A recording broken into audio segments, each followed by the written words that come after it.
Chefs ডিজায়ারের টিমের পক্ষ থেকে আপনাদের সবার মঙ্গল কামনা করে শুরু করছি আজকের রেসিপি। আজ আমি আপনাদের সাথে শেয়ার করব খুব সহজ, একেবারে ঝামেলা ছাড়া অথচ খুবই মজার একটা স্ন্যাক্স। আপনাদের সাথে শেয়ার করব ভাতের চপ। এই ভাতের চপটা করব আমি বাসি ভাত দিয়ে, তবে এটা খেতে এত মজা যে হয়তো পরের থেকে আপনারা ফ্রেশ ভাত দিয়েই এই চপটা করতে শুরু করবেন। চলুন তাহলে দেখে নেই এই ভাতের চপ করতে আমাদের কি কি লাগবে। ভাতের চপ, ভাত তো লাগবেই। আমি এখানে গতকালের ভাত নিয়েছি, এটা বাসি ভাত, 2 কাপের চেয়ে সামান্য বেশি ভাত আছে এখানে।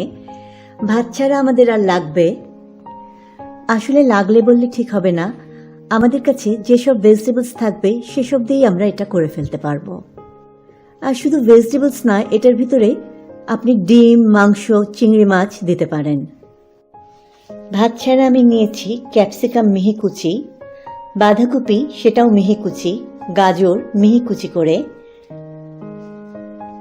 সামান্য পেঁয়াজগুলি আমার ফ্রিজে ছিল সেটাই আমি মিহি কুচি করে নিয়েছি, 2টা কাঁচামরিচ আমি মিহি কুচি করে নিয়েছি। আপনারা আপনাদের ঝাল যতখানি পছন্দ করেন সেভাবে মরিচটা নিয়ে নেবেন। আর একটা নিয়েছি চিকেন স্টকের কিউব, আপনারা চিকেন পাউডার যদি থাকে সেটাও এখানে দিতে পারেন। চিকেন স্টকের কিউবটা এখন আমি ভালো মতো এই ভাতটার সাথে গুঁড়া করে মিশিয়ে নেব। চিকেন স্টকের কিউবটা যখন ভাতের সাথে মেশাবেন তখন খেয়াল রাখবেন যেন সবগুলো ভাতে চিকেন স্টকের কিউবটা ভালোভাবে মিশে যায়, আর চিকেন স্টকের কিউবে যেন কোনো দানা না থাকে। চিকেন স্টকের কিউবটা ভালোভাবে ভাতের সাথে মিশিয়ে নিয়ে আমি সবগুলি ভেজিটেবলসের ভিতরে দিয়ে দিচ্ছি। ভেজিটেবলসগুলি খুব মিহি কুচি করে নেবেন, একেবারে কিমার মতো, না হলে চপ বানিয়ে যখন ভাজতে যাবেন তখন কিন্তু ভেঙে যেতে পারে। ভেজিটেবলসগুলি ভাতের সাথে খুব ভালোভাবে মিশিয়ে নিয়ে এর ভিতরে আমি দিয়ে দিচ্ছি 1 চা চামচ সাদা গোলমরিচের গুঁড়া, 1 চা চামচ অয়েস্টার সস। তারপরে সবকিছু ভালোভাবে মিশিয়ে নেব। ভাতগুলি সব মাখানো হয়ে গেছে। এখন আমি অল্প অল্প করে ভাত হাতের ভিতরে নিয়ে 2 হাত দিয়ে ভাতগুলি বল করে নেব। বল করার সুবিধার জন্য আমি হাতে একটু তেল লাগিয়ে নিচ্ছি যেন হাতের সাথে ভাতটা লেগে না যায়। এভাবে অল্প অল্প করে ভাত আমরা 1 হাতের ভিতর নিয়ে তারপরে 2 হাত দিয়ে হালকা করে চেপে আমরা ভাতগুলি বল করে নেব। আপনারা বলগুলির সাইজ আপনাদের নিজেদের পছন্দ মতো করে নেবেন। আমি এগুলি পিং পং বলের সাইজে করে নিচ্ছি। এই সাইজের চপগুলা করলে খেতেও সুবিধা হয় আর দেখতেও সুন্দর লাগে। সবগুলি ভাতের বল আমাদের বানানো হয়ে গেল। এখন এই ভাতের বলগুলি আমি ময়দার ভিতরে গড়িয়ে নেব।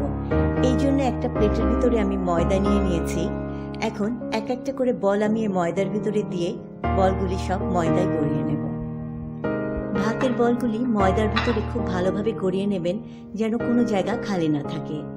এই ময়দার জন্য ডিমটা ভাতের বলের সাথে খুব ভালোভাবে লাগবে আর ভাজার পরে খুব ক্রিস্পি হবে। সবগুলি ভাতের বল ময়দায় গড়ানো হয়ে গেল। এখন আমি একটা ডিম ফেটিয়ে নেব। একটা ডিমের ভিতরে আমি দিয়ে দিচ্ছি 4-এর 1 চা চামচ লবণ আর আধা চা চামচের মতো গোলমরিচের গুঁড়া। ডিমটা ভালোভাবে ফেটিয়ে নিতে হবে। ডিমের বাটিটা পাশে রেখে একটা প্লেটের ভিতরে আমি বেশ খানিকটা ব্রেড ক্রাম্ব নিয়ে নিয়েছি। আমি ব্রেড ক্রাম্বটার ভিতরে কর্নফ্লেক্স আধা ভাঙ্গা করে দিয়েছি। আমি 1 কাপ ব্রেড ক্রাম্ব নিয়েছি আর 1 কাপ নিয়েছি কর্নফ্লেক্স। এখন ভাতের বলগুলি এক একটা করে ডিমের ভিতর গড়িয়ে নিয়ে আমরা ব্রেড ক্রাম্ব আর কর্নফ্লেক্সের মিশ্রণটার উপরে রাখবো।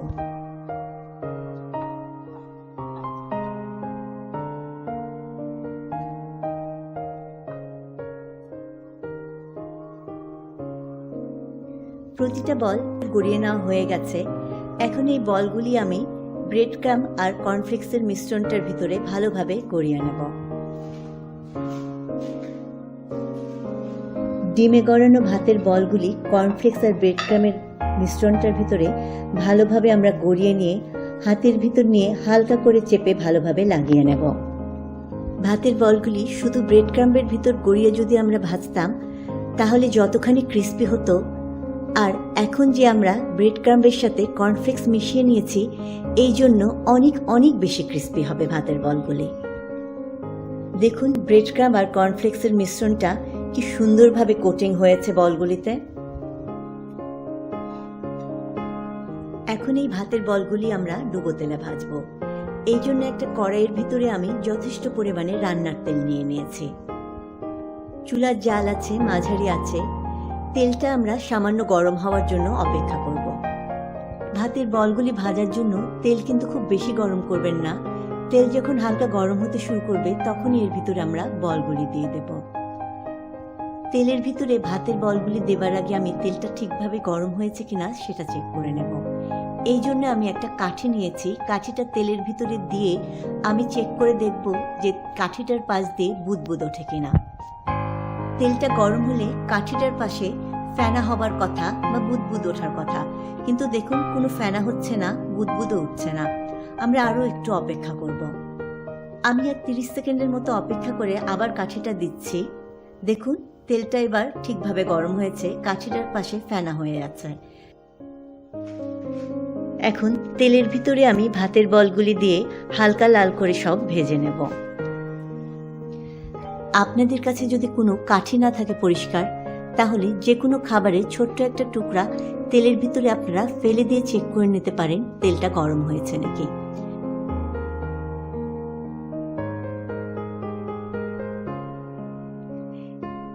তেলের ভিতর বলগুলি দিয়ে আমরা কিছুক্ষণ অপেক্ষা করব, সাথে সাথেই নাড়ব না, তাহলে কিন্তু ব্রেড ক্রাম্বগুলি খুলে যেতে পারে। 30 সেকেন্ডের মতো অপেক্ষা করে তারপরে আমরা চামচ দিয়ে হালকা হাতে বলগুলি নাড়ব। এভাবে হালকাভাবে আমরা চামচ দিয়ে নেড়ে নেড়ে বলগুলি চারিদিকে ঠিকভাবে লাল করে ভেজে নেব। একবারই বেশি বল দিয়ে ভাজবেন না, তাহলে কিন্তু ভেঙে যেতে পারে। ভাতের বলগুলি আমরা তেলের ভিতরে একটা চামচ দিয়ে ঘুরিয়ে ঘুরিয়ে ভেজে নেব। যদি আমরা না ঘুরিয়ে ঘুরিয়ে ভাজি তাহলে কিন্তু একদিকে লাল হবে আর অন্যদিকে লাল হবে না। পুরা বলটাই যেন চারিদিকে এক রকমের লাল হয়, সেই জন্য আমরা এইভাবে ঘুরিয়ে ঘুরিয়ে ভেজে নিচ্ছি। একবারই বেশি বল দেবেন না, তাহলে কিন্তু ভাজার সময় ভেঙে যেতে পারে। আমার এই কড়াইটা বেশি বড় না, তাই আমি একসাথে 4টা বলের বেশি দিয়ে ভেজে নিচ্ছি না। ভাতের বলগুলি লাল করে ভাজা হয়ে গেছে। এখন আমি একটা ঝাঁঝরি দিয়ে তেলের ভিতর থেকে বলগুলি তুলে নিয়ে বাড়তি তেলটুকু শুষিয়ে নেওয়ার জন্য একটা কিচেন টাওয়ালের ওপর রাখবো। এভাবে তেলের ভিতরে 4টা করে ভাতের বল দিয়ে আমি সবগুলি ভাতের বল ভেজে নিয়েছি।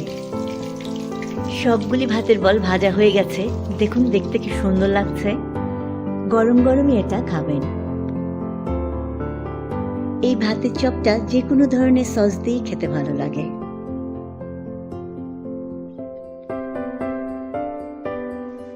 দেখুন ভিতরটা দেখতে কেমন। ভিতরটা একদম নরম আর ওপরেরটা খুব ক্রিস্পি, আর কর্নফ্লেক্স দেবার জন্য তো এটা আরো বেশি ক্রিস্পি হয়েছে। এই ভাতের চপটা এত মজা লাগে খেতে যে স্ন্যাক্স হিসেবে শুধু খাই না, আমি মাঝে মাঝে এটা ডিনারে আমি মেইন ডিশ হিসাবে খাই। ভাতের চপে যে আমি কোনো লবণ দিইনি, আপনারা নিশ্চয়ই খেয়াল করেছেন। আমি চিকেন স্টকের কিউব ব্যবহার করেছি দেখে আমার কোনো লবণ দিতে হয়নি। আপনাদের যদি মনে হয় যে লবণ কম লাগছে, তাহলে আপনারা লবণ দিয়ে দেবেন আপনাদের স্বাদ মতো। সামনে থাকছে আরো অনেক ধরনের নতুন নতুন রেসিপি। এখনো যারা আমাদের চ্যানেলটি সাবস্ক্রাইব করেননি, অনুরোধ করছি আমাদের চ্যানেলটি সাবস্ক্রাইব করে আমাদের সাথেই থাকুন। নির্ভেজাল খান, সুস্থ থাকুন। আল্লাহ হাফেজ।